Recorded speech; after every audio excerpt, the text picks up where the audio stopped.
Muy buenos días, queridos amigos y amigas. En este viernes de la tercera semana del tiempo de Cuaresma, la liturgia de la palabra nos presenta hoy del libro del Génesis, capítulo 37, versículos 3 y 4, versículos 12 al 13a y del 17b al 28. El Salmo 104. Recuerden las maravillas que hizo el Señor, y del Evangelio según San Mateo en el capítulo 21, versículos 33 al 44. Nos dice el libro del Génesis: Israel amaba a José más que a los demás hijos, porque lo había tenido siendo ya viejo, y mandó que lo hicieran una túnica de mangas largas.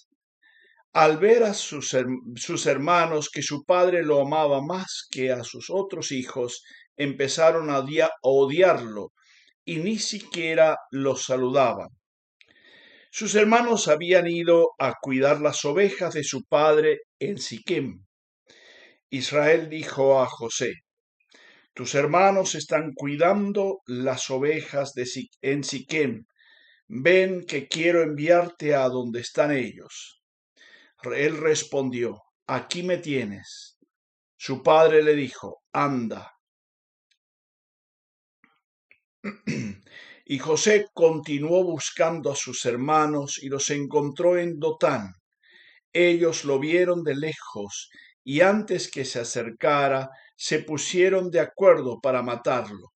Decían: ahí viene el soñador.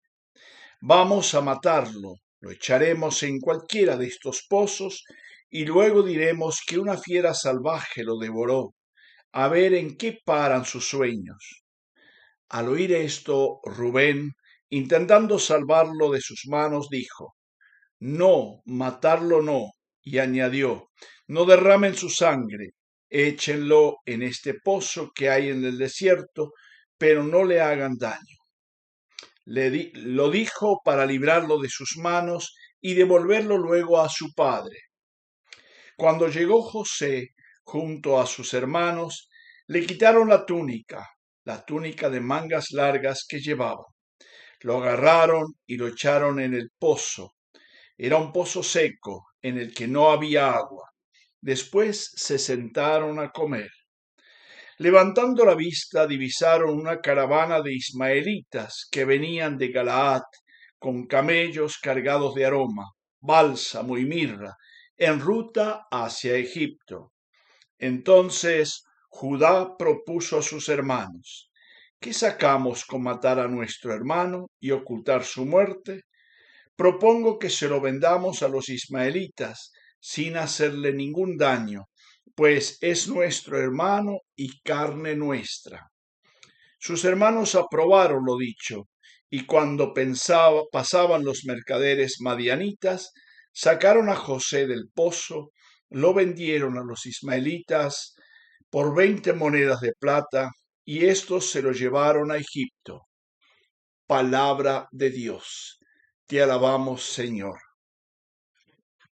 Este texto nos relata justamente la historia de José, hijo de Jacob, que dentro de este marco que hemos leído hoy, seguramente se entrelazan diversas tradiciones eloísta, yavista, sacerdotal, porque no sé si ustedes se percataron, en un momento llaman a Jacob, el padre de José, después es Israel, en un momento es Rubén que quiere salvarlo, después es Judá que quiere salvarlo, vienen los ismaelitas, pero lo venden a los madianitas, que después lo entregan a los ismaelitas, o sea, hay una mezcla, se van tejiendo una historia a través de las distintas tradiciones y finalmente el redactor final teje esta historia como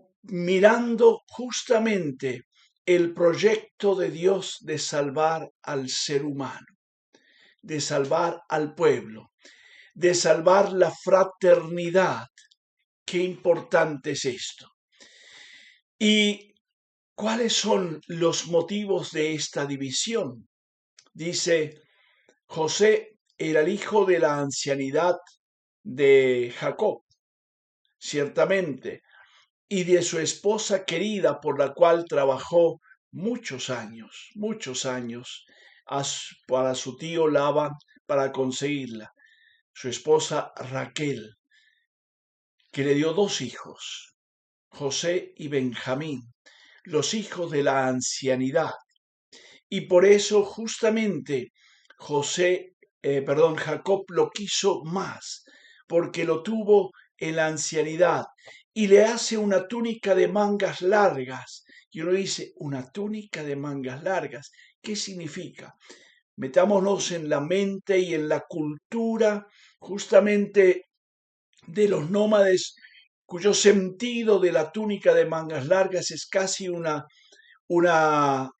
figura principesca, de un príncipe. Y por eso justamente la envidia y el odio contra su hermano hasta tal punto que no lo podían ya saludar, porque encima era el soñador, el que soñaba, que decía cosas y siempre a su favor. Y eso justamente es lo que va a entrever toda esta realidad de división y de odio contra ellos. Y ciertamente la iglesia después lee este texto como figura de Jesús, que viene y que en el Evangelio de hoy es aquel hijo rechazado, condenado a muerte fuera de la viña. Sin embargo, es este mismo José que, vendido a Egipto, logra a través del diálogo y distintas maneras y pedagogías restablecer la fraternidad a través del reconocer el perdón para que la familia se vuelva a unir.